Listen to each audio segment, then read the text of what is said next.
Raila. And the reason I say that, I was in university and I was doing a biomedical course. I soon discovered the system does not work for me when I started looking for internships and whatever. Here I am, a young Kenyan, bright, as as many can say. Don't take my word for it. My professors will will tell you. My professors might say otherwise. Oh, my other colleagues might say otherwise. So here I am looking for an opportunity and trying to look if the system works for me. Research. It's not working because people have taken advantage of it. What did we have back then? We had Camry, CDC. Camry hyphen, space CDC. Meaning that most of the Camry research was being funded by CDC. Then someone comes in there, so a few people come in there, spoil the whole thing, CDC goes away, and then we are left with Camry goes on its own, doesn't get enough funding, CDC pulls out, sets its own centers, actually goes to Ethiopia and does its thing there. And then we are left with the UK research thing that Ikopale Kilifi in Aitwanga. People who've gone through it can tell you it's a UK, with Cambridge, but it's not all over the country like CDC was. That's when I knew that the system was going to work for me. Then I finished school, get on the job. We get ourselves together, start doing stuff. Being young, being enthusiastic, using the knowledge that we had. Try to create things here and there, come up with a formula for what we call, in it is if it is a Quashare flow, it's biochemistry. You gotta be, come with it, try to get a detergent out there. And then unapata the process that you go through, you are going through a process like an established company. Like what you're supposed to get is what Bidco is supposed to get to put their detergent out there. It doesn't work for me.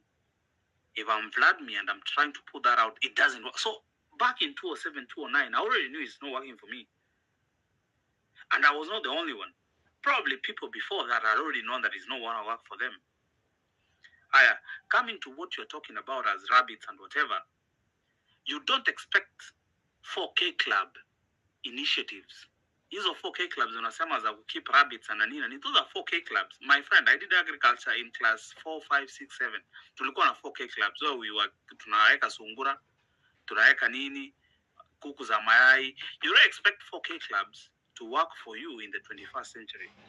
You've got to extend and open up your thinking and look at what creates the most impact and what brings in the cash. You've got to go up for the big ideas because that's the only way you're going to make it. Now, in a country that does not appreciate the small ideas, what makes you think that it appreciate the big ideas? Never worked back then are going to work in the 21st century where you need big ideas to work. Seth. So, coming all this way up to the point, in by the time I graduate, everything that I had hoped for had fallen down. The systems that were there, Akina Ilri, Akina Isipe, Akina Nini, there was no funding from Akina Carefree, Akina Kemfree, there was no funding, no proper funding from the nation. Because there was so much uporaji in those systems that as a young scientist coming out of college, I had no otherwise.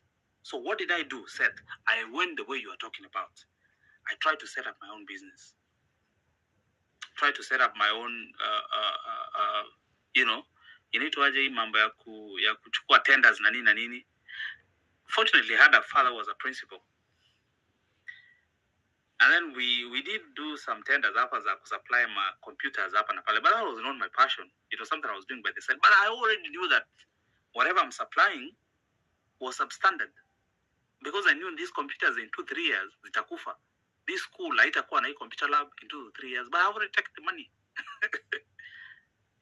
But the situation necessitated that I do that. But I already knew it was wrong. Seth, this is where Grace na Ali na wengine na kina wangu na kina Jackson. Now watu wengine wamesema, where when the system is wrong, there's nothing you can do that will make it right. You will still fight, but at the end of the day, you will know that there's someone you're pulling a shot on, and you yourself probably you might not go far because you will find a better, a big, so to finish it off, Seth, going through that system, I realized at some point it's not working for me. I went back to school, right, to try and see if I can get opportunities. But then, who is God? who is God? He got me, one or the other in that fight, because I was really being nice and I was trying to be, I was really trying to pull, because that is a contract that Akwambia said, I did one. After that, niliacha my brother, nikasema mimi hizi vitu sifanyi. Kwa endelea kufanya kutapeli watu, mimi hii mambo ya kusupply juu ya tenders, kusupply vitu zenye ziko quality, kusupply vitu ni other way. Then my other way ikakuwa ni online jobs. Hizo ndio vitu zimesikia Ruto akiambia watu, I did those. Those jobs are only good for a certain period of time. As a person, or as someone who wants to work a job, you want satiety from the job. Unataka ufanye kazi, you be appreciated by the people you work with, you be appreciated by the company you work for, you see yourself climbing up the ladder. Na online jobs hazipatiangi mtu that aspect ya job. Unajua naonanga watu huyu president akienda akisema, "Sijui ufinye computer."